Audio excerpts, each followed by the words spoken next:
जय श्री राम। सुंदरकांड अध्ययन की श्रृंखला में इस सत्र में हम 27वें चौपाई का अध्ययन करेंगे। तो पिछले सत्रों में हमने देखा कि श्री हनुमान जी लंका लंका में पूरी तरह से आग लगा देते हैं। लंका पूरी तरह से जल जाता है। और फिर ये क्रिया करने के बाद वे समुद्र में जाके अपने पूंछ में लगे आग को बुझाते हैं और अपने आप को आराम पहुंचाते हैं। फिर ये करने के बाद वापस सीता मैया के पास आते हैं। तो फिर क्या होता है, ये इस चौपाई का विषय है। तो पहले चौपाई का पाठ करेंगे, फिर इसके अर्थ को समझने की कोशिश करेंगे। मातु मोहि दीजे कछु चिन्हा, जैसे रघुनायक मोहि दीन्हा। चूड़ामणि उतारी तब दयऊ, हर्ष समेत पवन सुत लायऊ। कहेहु तात असमोर प्रणामा, सब प्रकार प्रभु पूरन कामा।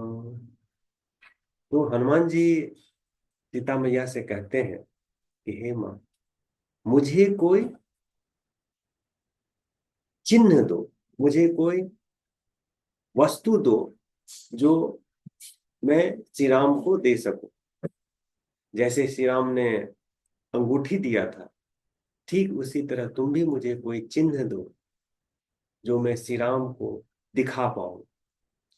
तो सीता मैया अपने सिर में लगे चूड़ामणि को उतार के श्री हनुमान जी को देती है और हनुमान जी उसे प्रसन्नता पूर्वक स्वीकार कर लेते हैं।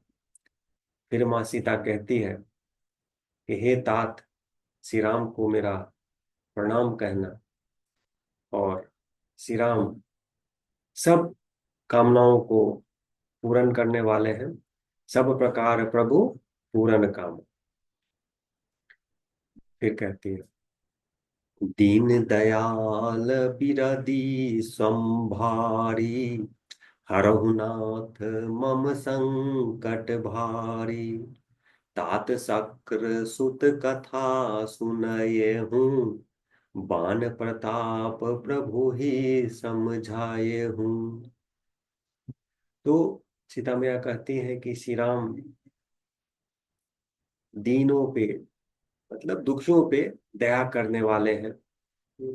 उनकी उनका प्रताप बहुत ही अ, भारी है। दीन दयाल बिरदु समभारी, हरहु नाथ मम संकट भार। और मैं जो इस गहरे संकट में हूँ, मेरी उनसे प्रार्थना है कि वो मुझे इस संकट से बाहर निकाले। और फिर हनुमान जी को सीता मैया कहती है कि उन्हें तुम शक्रसुत, शक्रसुत मतलब शक्र का मतलब होता है इंद्र और सूत का मतलब होता है बेटा। तो इंद्र के पुत्र की एक कहानी है। जयंत इंद्र का पुत्र है जो सीता मैया के साथ कुछ छेड़छाड़ करता है। तो श्री राम जी उस पे बाण चलाते हैं। तो फिर उसे तीनों लोक में कहीं भी छुपने की जगह नहीं मिलती है और फिर उसे वापस श्री राम जी से माफी मांगना पड़ता है। तो सीता इस कथा के माध्यम से श्री हनुमान जी को बोलती है कि उन्हें ये कथा सुना के ये याद दिलाओ कि वो मेरे प्रति कितने प्रोटेक्टिव है, प्रोटेक्टिव थे, प्रोटेक्टिव है। तो जयंत काग का रूप लेकर के सीता मैया को चोंच मारता है।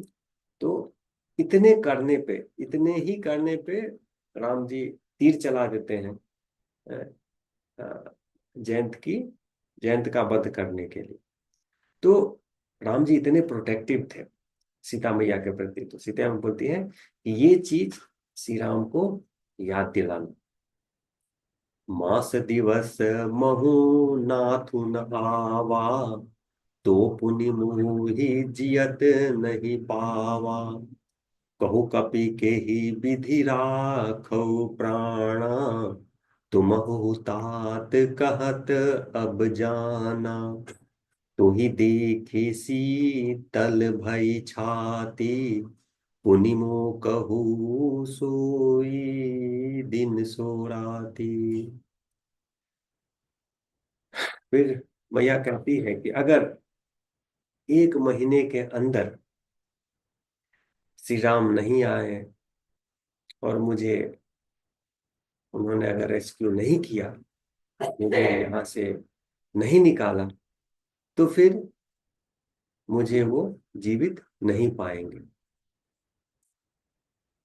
और फिर कहती हैं कि कहू कपि के ही विधि राखो प्राण। अब मैं अपने आपको कैसे, मतलब कैसे मैनेज करूं। तुम आए थे तो थोड़ी तसल्ली मिली, थोड़ा अच्छा लगा, और अब तुम भी जा रहे हो। तुम हूं तात कहत अब जाना, तुम भी बोल रहे हो कि अब मुझे जाना है। तुम्हें देख के मेरे मन में थोड़ी शांति मिली थी। हाँ? तो ही देख शीतल भई छाती, अपुनी मो कहूँ सोई दिन सो राती। अब मेरे लिए फिर वही दिन वही रात, तो ये मेरे लिए फिर बहुत कठिन समय होने जा रहा है। और प्रभु श्री राम को अ, बोलना कि जल्द से जल्द मुझे इस सिचुएशन से, इस परिस्थिति से बाहर निकाल। अब हम इस दोहे का पाठ करेंगे। जनक सुति ही समझाई करी, बहु विधि धीरजु दिन। चरण कमल सिरु नाय कपि, गबनु राम पहिकिन। अब यहाँ देखिए, श्री हनुमान जी के ज्ञान गुण बुद्धिमत्ता का फिर से परिचय मिलता है। तो श्री हनुमान जी माता जानकी को कई विधियों से धीरज दिलाते हैं। बहुविधि धीरज दिन। तो मतलब यहाँ ये समझदारी वाली बात है। तो इसीलिए श्री हनुमान जी को ज्ञान गुण सागर बोला जाता है।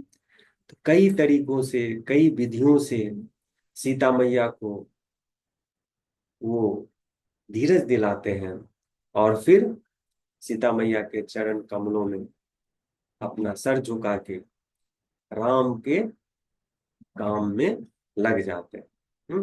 तो वापस वो अ, लंका से वापस निकलते हैं, श्री राम को सीता मैया का समाचार देने, और फिर जो अगला कदम है वो प्लान करने के लिए। तो इस तरह से चौपाई 27 का अंत होता है।